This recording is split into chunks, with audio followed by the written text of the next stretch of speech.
તો કલાકાર કોલેબમાં આજે આપણી સાથે છે દીપાંશી શાસ્ત્રી. વેલકમ મેમ, નમસ્કાર. Thank you very much. Hello. તમારો નાનો એવો એક પરિચય આપશો? મારું નામ દીપાંશી શાસ્ત્રી છે. બાય પ્રોફેશન હું ભાષા શિક્ષક છું અને રાજકોટમાં જ રહું છું. અને કલાકાર કોલેબમાં આવવાનો એક જ મતલબ છે કે હું કલાની અંદર પણ સાથે સાથે જોડાયેલું છું. એટલે કે હું લખું છું. મેજરલી હિન્દી, ગુજરાતી, અંગ્રેજી ત્રણેય ભાષામાં લખું છું અને પ્રાસ મને ખૂબ ગમે છે. ગ્રેટ. આપ શિક્ષક છો અને સાથે સાથે લખવો પણ છો, એટલે એક સમન્વય હોય. એક શિક્ષક જો લેખક હોય તો એનો ઘણો ફાયદો છોકરાઓને પણ મળતો હોય અને આજે એ ફાયદો અમને પણ મળવાનો છે. તમે વાત કરી ગુજરાતીમાં લખો છો, હિન્દીમાં લખો છો, તો આજે આપણે ગુજરાતમાં છીએ. ગુજરાતમાં આપણા હૈયા ધબકે છે અને આપણા હૈયામાં ગુજરાતી ધબકે છે. એવા ભાવ સાથે કદી તમને ગમતી કોઈ ગુજરાતી કવિતા જો સંભળાય તો મજા આવી જાય. જરૂર. મારી પ્રથમ રચના હું રજૂ કરું છું. આપણું જે લાઈક ઘણી વખત એવું હોય કે ફિલોસોફી અને પોએટ્રી સાથે સાથે જતા હોય, પણ એની અંદર પણ આપણે થોડાક લોજિકલ થઈ જઈએ, થોડાક પ્રેક્ટિકલ થઈ જઈએ, એ રીતે જીવનને એની સાથે જોડી શકાય. તો એના ઉપર જ એક રચના છે. પારસમણીના પેટમાં ક્યારેક ફાળ પડે છે. એટલે કે આપણે સમજી શકીએ કે પારસમણી એટલે ધ પરફેક્શન એમ, પણ પારસમણીના પેટમાંય ક્યારેક ફાળ પડે છે. વરસવા નીકળેલા વાદળમાંય ક્યારેક તિરાડ પડે છે. થતું હોય છે જીવનના રસ્તે અણધાર્યું અનેક વાર. ધગધગતી ચા પીનારાને પણ પ્યાલી પરની વરાળ નડે છે. મોજ તો એક સ્મિતમાં પણ અકબંધ છે. લાઈક તમને બહુ બધી જાહોજલાલીની જરૂર નથી હોતી એમ. મોજ તો એક સ્મિતમાં પણ અકબંધ હોય છે. ખુશી અને ખંજનનો ખરો ઊંડો સંબંધ હોય છે. એક પતંગિયાની પાંખ પર બેસીને વાજતે ગાજતે આવતી. કે ભાઈ આનંદ તો સારી રીતે મેળવી શકાય છે, પણ એનું શું કહેવાય, કોન્ટ્રાસ્ટ શું છે? તો કે એક પતંગિયાની પાંખ પર બેસીને વાજતે ગાજતે આવતી મોજની સવારીને પણ ક્યારેક કોઈ બગીચાની પાળ નડે છે. પારસમણીના પેટમાં ક્યારેક ફાળ પડે છે. અલમસ્ત હાથી અને અમારા દિલમાં જાજો ફરક ન જાણજો. અલમસ્ત હાથી અને અમારા દિલમાં જાજો ફરક ન જાણજો. આ જગતના એક એક ઉલાળાને દિલ ફેંકીને માણજો. મુક્ત થઈ શકાય નહીં જે કેદમાંથી, એમાં ઉજાણી જ કરી લઈએ. અહીંયા આપણે પોઝિટિવિટીને ફીચર કરીએ છીએ. મુક્ત થઈ શકાય નહીં જે કેદમાંથી, એમાં ઉજાણી જ કરી લઈએ. જમા કરી અઢળક હોશ અહીં પણ અફસોસ. જમા કરી અઢળક હોશ અહીં પણ અફસોસ. અમને બસ નસીબનો ઉપાડ નડે છે. પારસમણીના પેટમાં ક્યારેક ફાળ પડે છે. કે ભાઈ તમારું સ્પિરિટ એકદમ હાઈ છે, પણ ક્યારેક ડેસ્ટિની છે એ તમને થોડુંક બ્રેક મરાવી દેતી હોય એમ.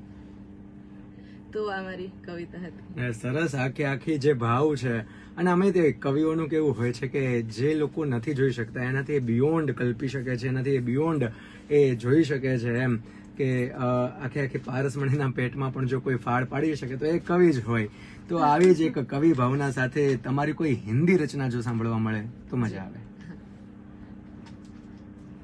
અગેન થોડુંક ફિલોસોફી અને લોજિકને સાથે લઈને જ એક કવિતા રચી છે મેં હિન્દીમાં. કવિતાનું ટાઇટલ છે નિભાના કઠિન હૈ. નિભાના કઠિન હૈ જતાના સરલ. નિભાના કઠિન હૈ જતાના સરલ. છુપાના કઠિન હૈ બતાના સરલ. ઘણી વખત એવું થાય કે આપણને એવું લાગે કે હું એક્સપ્રેસ નથી કરી શકતો, પણ ક્યારેક એવું થાય કે જે આપણે હાઈડ કરી રહ્યા છીએ એ આપણું રિયલ ફેસ હોય છે અને જે એક્સપ્રેસ કરી રહ્યા છીએ એ આપણો એસ્કેપ હોય છે. તો નિભાના કઠિન હૈ જતાના સરલ. છુપાના કઠિન હૈ બતાના સરલ. જગત में कठिन है सयाना हो पाना. कैसा होता सयाना बताना सरल. કે ભાઈ આમ કરવું જોઈએ, તેમ કરવું જોઈએ, પણ તમે જાતે જયારે અનુભવ કરો અને તમને જે સમસ્યાઓ નડતી હોય એ જ સત્ય છે. નઝારે ભરે हैं खाली दिलों से. नजारे भरे हैं खाली दिलों से. हर रोज मिलते हम जाली दिलों से. जाली એટલે ફેક. नजारे भरे हैं खाली दिलों से. हर रोज मिलते हम जाली दिलों से. ले करके निकलो ना बाजार में तुम. ले करके निकलो ना बाजार में तुम. ये नायाब जज्बात से लबालब से दिल. कुचलते हैं आंखों के नीचे इन्हें सब. कुचलते हैं आंखों के नीचे इन्हें सब. फकत रौंदे जाते गुलाबों से दिल. बहुत ही कठिन है यूं दिल खोल पाना, छलावे की परते बढ़ाना सरल। जगत में कठिन है सयाना हो पाना, कैसा होता सयाना दिखाना सरल. કે 50-60 મિત્રો હોવા છતાં એવી વ્યક્તિ તમારી પાસે ના હોય જ્યાં તમે ખરેખર દિલ ખોલીને વાત કરી શકો.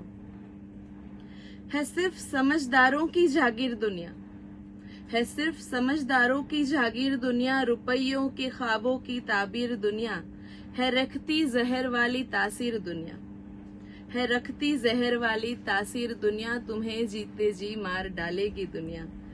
जो बच पाओ इसकी गिरफ्तों से गर तुम, जो बच पाओ इसकी गिरफ्तों से गर तुम, करना गुमान तुमने जीती आखिर दुनिया. ये जग से उभर करके उठना कठिन है, ये जग से उभर करके उठना कठिन है मलबे में इसके यूं धसना सरल. जगत में कठिन है सयाना हो पाना, कैसा होता सयाना बताना सरल. So that was નિભાના કઠિન. તમે જે વાત કરી આખે કે કેવું હોય કે આપણી આજુબાજુ એટલા બધા લોકો હોય, પણ હમણાં જ હું રેડિયો પર પણ વાત કરી રહ્યો હતો કે કેટલા ઘર હવે એવા રહ્યા છે કે જ્યાં તમે ખખડાવ્યા વગર જઈ શકો છો. કેટલા રસોડા એવા રહ્યા છે કે જ્યાં તમે કોઈ પણ અનુમતિ માંગ્યા વગર જઈને બનતા દાળ ભાત ચાખી શકો છો. બહુ ઓછું છે, કારણ કે આપણે બે વિશ્વમાં જીવીએ છીએ. એક એવું વિશ્વ કે જે દુનિયાને બતાવીએ, અને એક જે ખરું વિશ્વ જે વાસ્તવિક છે, જે આપણે જેમાંથી ગોન થ્રુ જઈએ છીએ. એની આખી તમે વાત આ તમારી કવિતામાં લીધી છે. સરસ આપનું સાહિત્ય છે, સરસ આપ લખી રહ્યા છો. બસ આમ ને આમ અવિરત આપની કલમ ચાલતી રહે. આ કલાનું ક્ષેત્ર, આ શબ્દ તમને ફળે એવી ભાવના સાથે. સો once again 89.6 FM radio Rajkot સાથે જોડાવા બદલ આપનો ખૂબ ખૂબ આભાર. આમને આમ આગળ આપ લખતા રહો એવી શુભકામનાઓ સાથે તમે ક્યાંય ન જતા, તમે સાંભળતા રહેજો 89.6 FM રેડિયો રાજકોટ, રાજકોટનું પોતાનું એકમાત્ર કોમ્યુનિટી રેડિયો સ્ટેશન. હવે રાજકોટ બોલશે, દુનિયા સાંભળશે. Okay, thank you so much.